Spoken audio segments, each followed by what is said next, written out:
Russia in turmoil. The leader of the Russian paramilitary Wagner group turning his forces in Ukraine around and then marching towards Russia, calling for an armed rebellion against the Kremlin's defense minister. Yeah, a video posted online overnight showing Russian armored vehicles on the move in the key city of Rostov-on-Don. This follows months of public feuding with Yevgeny Prigozhin and Russia's military leaders, accusing them of failing to provide his troops with enough ammunition during the battle for Bakhmut. The Kremlin now accusing Prigozhin of fomenting an armed rebellion. ABC's Patrick Reevell is in Ukraine with more and its potential impact on the war. Good morning, Patrick. Good morning, Gio. Yeah, this is an extraordinary crisis that has emerged very quickly in Russia. The mercenary leader Yevgeny Prigozhin has turned on Vladimir Putin. He said he's now sending his forces towards Moscow. Putin has threatened to stop him with force, but this is what is clear, is that this is an unprecedented challenge of Vladimir Putin's rule.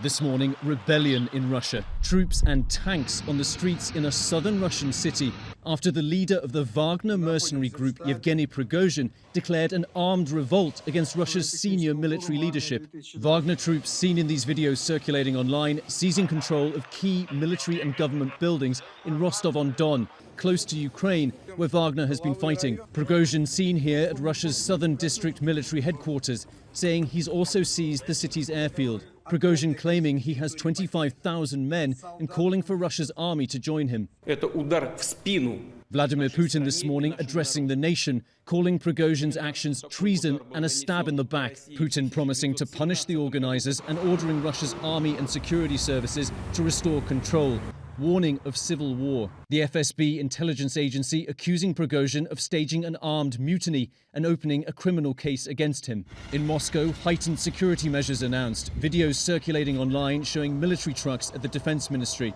Prigozhin has been in a long-running feud with Russia's defense minister, Sergei Shoigu, blaming him for Russia's catastrophic performance in the Ukraine war. Now those tensions appearing to explode into open conflict. Prigozhin accusing Shoigu of attacking a Wagner camp, releasing an unverified video of the alleged aftermath.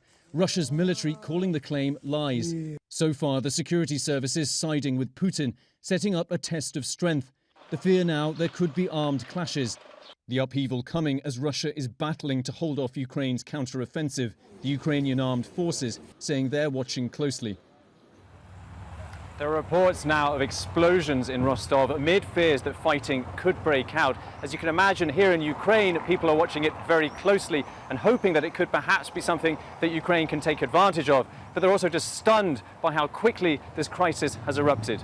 Janae? A lot to watch for, Patrick. Thank you. We appreciate you. Let's bring in now ABC News contributor, retired General Robert Abrams. General Abrams, thank you so much for being with us this morning. How significant is it that Prigozhin is, at this point, calling for the ouster of the Russian defense minister rather than Putin himself?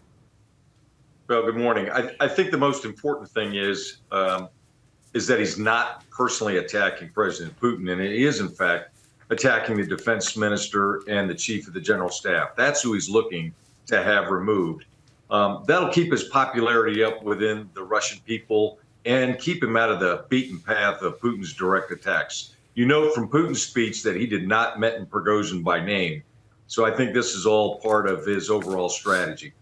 And how does this impact Russia's efforts in Ukraine, whether they're able to put down this uprising and lose those troops who had been fighting alongside them, or if they can't overcome this?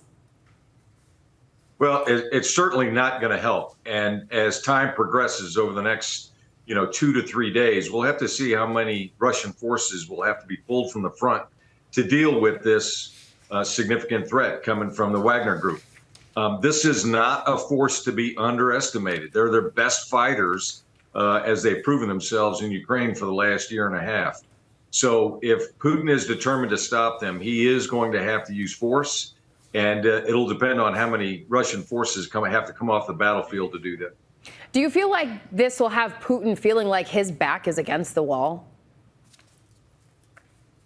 I think this is certainly something that he did not immediately expect. He expects and demands loyalty from not only his designated military leaders, but from his principal private military company. So this is not going to be helpful for Putin and his efforts, either internally with the Russian people and certainly not in Ukraine.